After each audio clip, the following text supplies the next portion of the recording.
Setiadi di family channel Teguh Setiadi, tips and trick. Jadi kita akan bahas handphone Android favorit saya, Samsung. Jadi inilah HP-nya. Kita pakai Samsung A30s. Oke, sebagai informasi, HP Samsung A30s ini dirilis sekitar September 2019. Jadi ini sudah sekitar 1,5 tahun, September tahun ini 2021, dia akan berumur 2 tahun. Apakah masih worth it? Sangat worth it, karena dari manajemen Samsung sendiri menjelaskan untuk HP-HP Samsung terbaru dengan sistem One UI juga, dia akan mensupport untuk softwarenya hingga 4 tahun ke depan. Jadi ini masih sangat layak, mungkin sampai di tahun 2023 kita akan terus mendapatkan update dengan fitur-fitur software terbaru dari Samsung.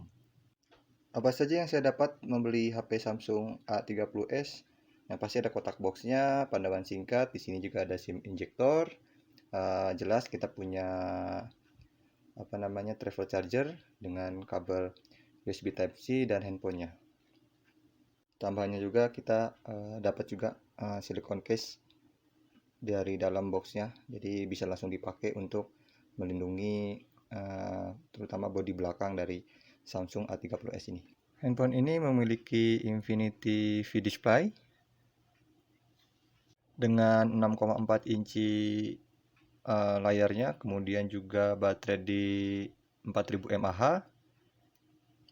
Ada fitur on-screen fingerprint juga dengan layar Super AMOLED.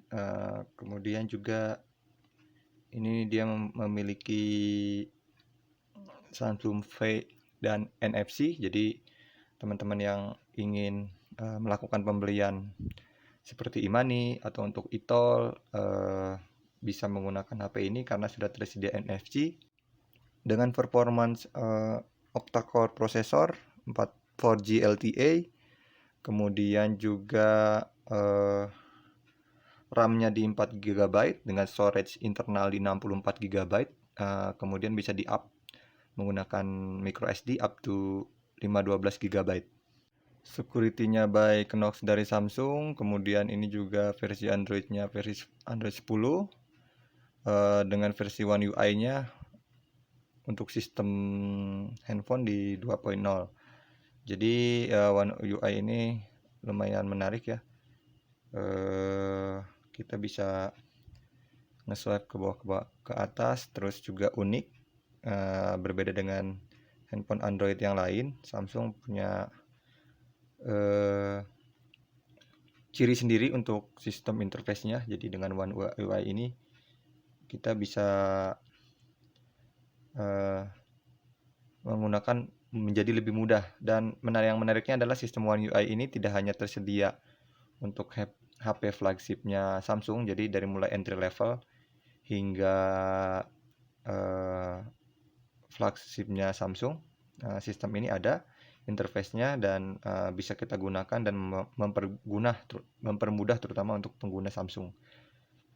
Di HP ini juga Samsung memberikan game booster, jadi untuk para gamers bisa menggunakan HP ini untuk bermain game, di mana dia akan memaksimalkan performance dari HP itu sendiri, terutama untuk menjaga temperatur, kemudian juga menjaga kondisi memori serta waktu bermain, terutama untuk kondisi baterainya. Oke, kita lanjut ke bagian tes game atau performance dari Galaxy A30s. Di HP ini cuma ada beberapa game anak saya, jadi kita coba pilih game Sonic Force ini. Ya seperti ini, inilah. Mungkin ini nggak terlalu berat, tapi untuk grafis lumayan memanjakan mata. Bisa dipakai bermain game. Mungkin teman-teman yang suka main game seperti Mobile Legends atau mungkin Free Fire atau PUBG, ini masih layak dan bisa untuk digunakan Samsung Galaxy A30s ini.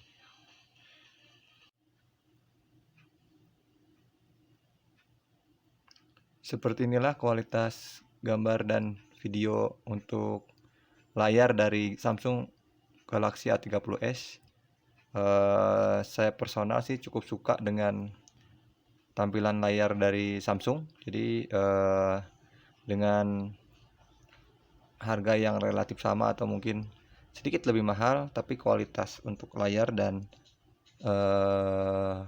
hasil gambar dari layar Samsung A30s ini sangat memanjakan mata.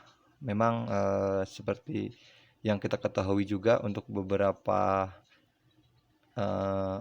elektronik seperti TV, memang Samsung mengandalkan sekali untuk kualitas dari layarnya. Jadi tidak hanya diaplikasikan ke dalam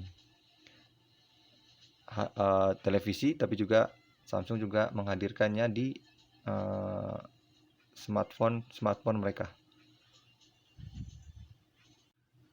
Oke, beralih ke bagian pinggir nih, ada SIM injektor di sebelah kiri. Kemudian juga ada tombol power di sebelah kanan, dan ini adalah tombol volume, menaikkan dan menurunkan. Kemudian di bagian bawah ini ada speaker, suaranya cukup bagus, dengan charger Type C.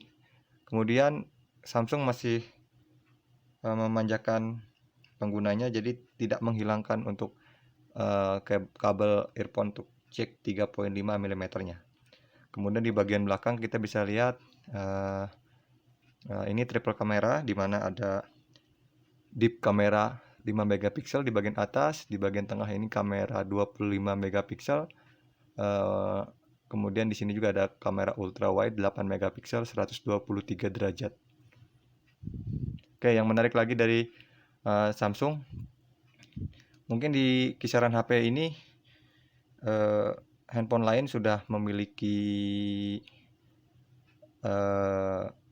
kamera lebih besar dari 25 megapiksel, terutama HP-HP dari Cina. Tapi untuk kualitas gambarnya sendiri, saya bisa acungi jempol karena kualitas 25 megapiksel Samsung ini bisa disejajarkan dengan HP-HP merek lain dengan megapiksel yang lebih besar.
Tidak.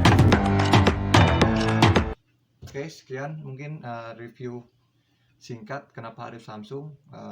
Menurut saya adalah salah satu HP Android terbaik lah, dan sudah lama juga dia berkecimpung di smartphone. Jadi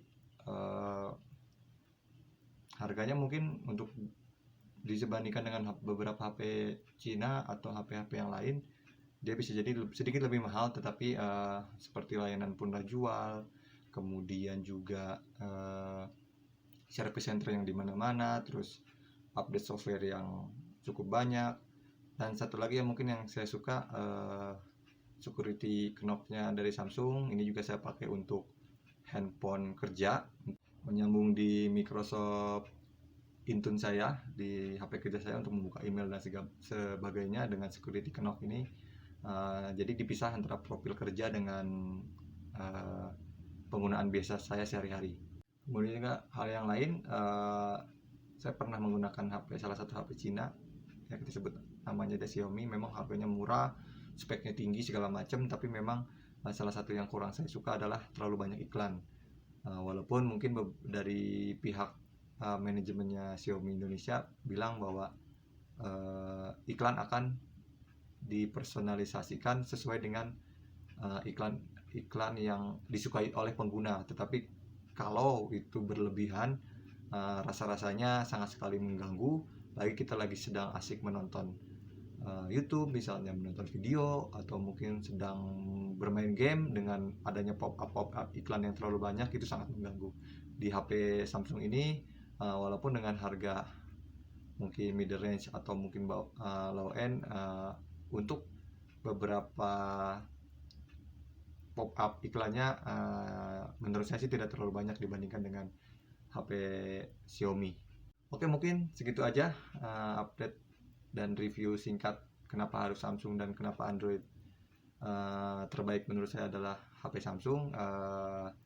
Teman-teman yang ingin terus mendukung channel ini, jangan lupa untuk klik like, subscribe, komen juga. Kemudian juga jangan lupa setelah subscribe dinyalakan loncengnya. Kita akan ketemu lagi mungkin di video-video review atau video-video lainnya dari Family Channel Teguh Setiadi.